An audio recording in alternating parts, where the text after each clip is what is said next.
Presenting Civil Guruji app available in Google Play Store. Download now. Hello engineers, welcome back to your own learning platform which is Civil Guruji Civil Engineers Training Institute. I corporate engineer Dilip Singh Pawar welcome you back to your own learning platform. Engineers आज के इस module में हम जानेंगे कि centre line layout कैसे perform किया जाता है. हमारे ट्रेनीज हैं, उन्होंने आज सेंटर लाइन लेआउट के पूरे प्रोसेस को एग्जीक्यूट किया है. उनसे जानेंगे क्या प्रोसेस उन्होंने फॉलो किया है, सेंटर लाइन लेआउट करना इंपॉर्टेंट क्यों है और वो क्या फैक्टर है जो हमें ध्यान में रखना है जिससे एग्जीक्यूशन एकदम परफेक्ट हो, कोई एरर नहीं आनी चाहिए. तो उसी को जानने के रिगार्डिंग हम अपने ट्रेनिंग से अभी बात करेंगे. आई होप ये मॉड्यूल है आपको पसंद आएगा और इन केस अगर आप भी in future centre line layout कहीं परफॉर्म करवाते हैं तो आपको पता रहेगा कौन कौन से पॉइंट जो हमें फॉलो करने हैं जिसके बेसिस पे सेंटर लाइन लेआउट एकदम परफेक्टली एग्जीक्यूट होगा. तो हमारे ट्रेनी के पास चलते हैं. तो अर्पित आ जाइए, मेरे साथ आ जाइए. तो हमारे ट्रेनी हैं फर्स्ट अजय दीक्षित. अजय अपना इंट्रोडक्शन के साथ स्टार्ट कीजिए और बताइए कि क्या परफॉर्म आपने किया. Yes sir, my name is Ajay Kataria and I am doing layout, center line layout. Centre line layout Ajay क्यों परफॉर्म किया जाता है generally? Centre line layout generally sir इसलिए परफॉर्म किया जाता है क्योंकि हमें क्या है फुटिंग और कॉलम की मार्किंग करनी होती है. किसी जैसे प्लॉट के लिए हमें कॉलम और फुटिंग की मार्किंग के लिए इस सेंटर लाइन लेआउट किया जाता है. तो पहले हमें जैसे मैप जो मैप कोई भी प्लॉटिंग दे रखी होगी, प्लॉट के अंदर सेंटर लाइन लेआउट के थ्रू आपको पता चलेगा कॉलम और आपकी फुटिंग की पोजीशनिंग क्या है. यस सर, है ना? Yes sir. तो यहाँ आपने, मैं देख पा रहा हूँ आपने सेंटर लाइन परफॉर्म किया है. क्या साइज़ है आपके प्लॉट की वैसे? 12.52 मीटर और 8.75 मीटर सर. मतलब ये जो डिस्टेंस है आपकी, ये वाली डिस्टेंस 8.75 मीटर है और वो वाली 12.52 मीटर. 12.52 मीटर वो वाली डिस्टेंस. तो अजय मुझे बताना चाहोगे आपने क्या प्रोसेस फॉलो किया है? पहले तो ये ड्राइंग है, व्यूअर्स को एक बार समझा दो कि इस ड्राइंग में क्या मेंशन किया गया है. इसमें ये एक्स एक्सिस लिया हुआ है और ये वाई एक्सिस है. तो इसमें ये एक्स एक्सिस में और ये ग्रेड लाइन से जब वाई एक्स एक्सिस और वाई एक्सिस ग्रेड लाइन जहाँ पे मिलती है वो सेंटर ऑफ कॉलम होता है. तो एक कॉलम का सेंटर है और ऐसे डिफरेंट सेंटर्स है कॉलम के. उसमें C1 और C2 ऐसे डिफरेंट है. C1 मतलब ये इसमें C1 है और ये C1 कॉलम और C2 कॉलम है. और ये फुटिंग आउटसाइड जो बाउंड्री है वो फुटिंग की बाउंड्री दी हुई है. ये कौन सी F1? ये F2 बाउंड्री है, ये F2 और ये F2 बाउंड्री है. जैसे ये F1 बाउंड्री है. Yes sir. जी.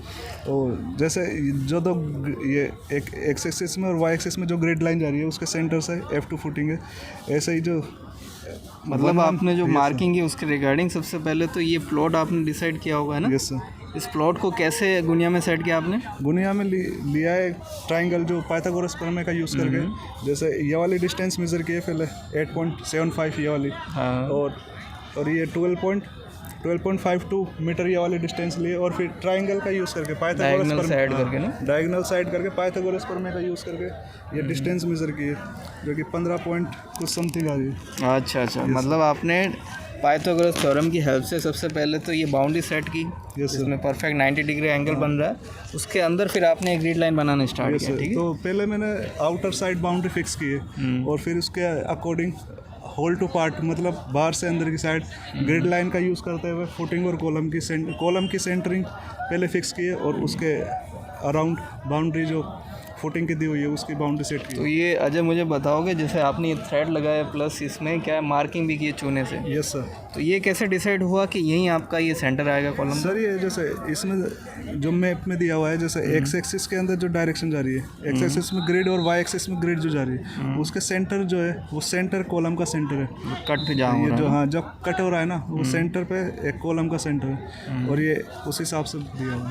मतलब कि आपकी एक ग्रिड लाइन इस लेंथ के अकॉर्डिंग होगी. Yes sir. दूसरी उस लेंथ के अकॉर्डिंग होगी. आपने ग्रिड प्लान से देखा होगा किस डिस्टेंस के कॉर्नर से ये आपकी ग्रिड लाइन जा रही है. जहाँ दोनों इंटरसेक्ट कर रही है, जैसे यहाँ इंटरसेक्ट कर रही है. एक बार अर्पित आएंगे मेरे साथ.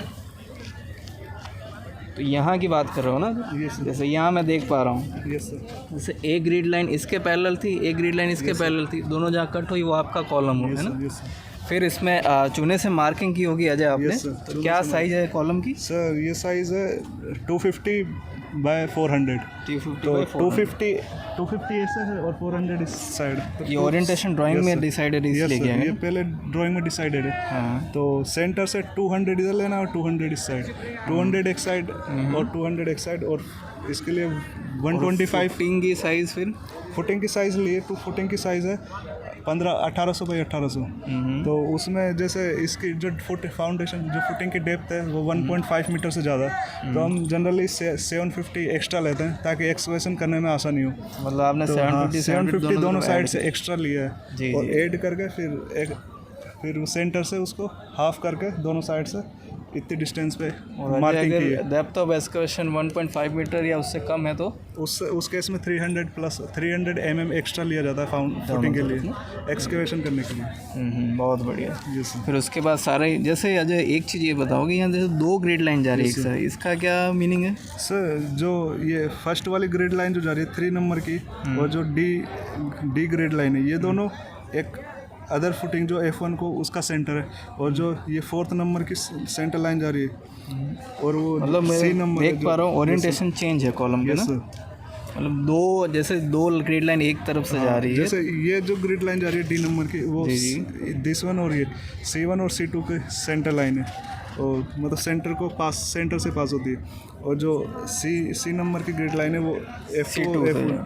ये 2 सेंटर लाइन से पास होती है इन दोनों की। मतलब कॉलम का ओरिएंटेशन चेंज है। सपोज ये ग्रिड लाइन अगर यहाँ से जा रही है तो यहाँ 400 का अगर फेस कॉलम का ऐसा है, तो इसका सेंटर तो 200 mm पे हुआ है। और अगर आपका कॉलम का ओरिएंटेशन ऐसा मतलब 250 के फेस के अकॉर्डिंग है तो इसका सेंटर 125 इस वजह से यहाँ 2 ग्रिड लाइन एक साथ गई है। ठीक, बहुत बढ़िया अजय।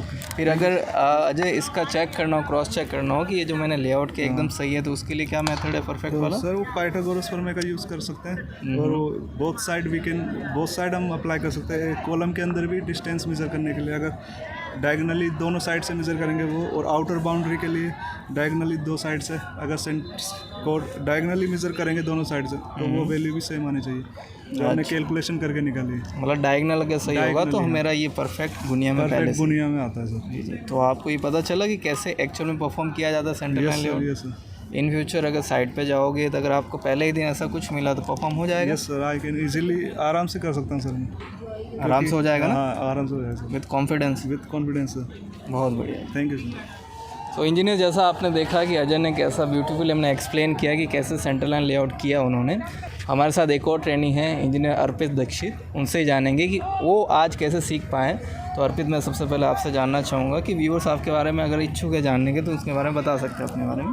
सर मेरा नाम अर्पित दीक्षित है। मैं अभी presently civil engineering training institute civil Guruji में अपनी ट्रेनिंग परस्यू कर रहा हूँ, और आज हमारा जो ट्रेनिंग का सेशन था उसमें हमें सेंटर लाइन लेआउट डिज़ाइन करना था। तो जिसके लिए हम यहाँ पर आए हैं, जैसा कि सर अभी हमारे कलीग ने भी आपको बताया कि ये सेंटर लाइन लेआउट हम करते हैं कॉलम और फुटिंग के लिए। तो उसकी लोकेशन को हम प्रिसाइज करते हैं इस चीज़ से, और जैसा कि उन्होंने आपको पूरा डिस्क्रिप्शन दिया ही था, पर मैं इसमें एक चीज़ आपको और बताना चाहूँगा सर कि जैसे डेप्थ ऑफ एक्सकेवेशन की वो बात चलती थी सर, यदि 1.5 मीटर है तो हम 300 mm का दोनों तरफ करेंगे, और यदि सर 1.5 मीटर से ज़्यादा हो जाता है तो उसको अपन 750 mm बोथ साइड लेते हैं। मतलब एक्स्ट्रा मार्जिन छोड़ना पड़ता है डेप्थ ऑफ एक्सकेवेशन के लिए 750 mm का एक्स्ट्रा मार्जिन छोड़ देते हैं यदि वो 1.5 मीटर से ज़्यादा हो जाता है। जैसा आपने बताया कि 300 mm 750 mm जो भी हमें 2D प्लान मिलता है, इसमें ये जो डायमेंशन है, सपोज इस फुटिंग में F1 फुटिंग F2 फुटिंग है, एक फुटिंग में लेके चलता हूँ 1800 बाई 1800, ये कास्टिंग होने के बाद के डायमेंशन है ना?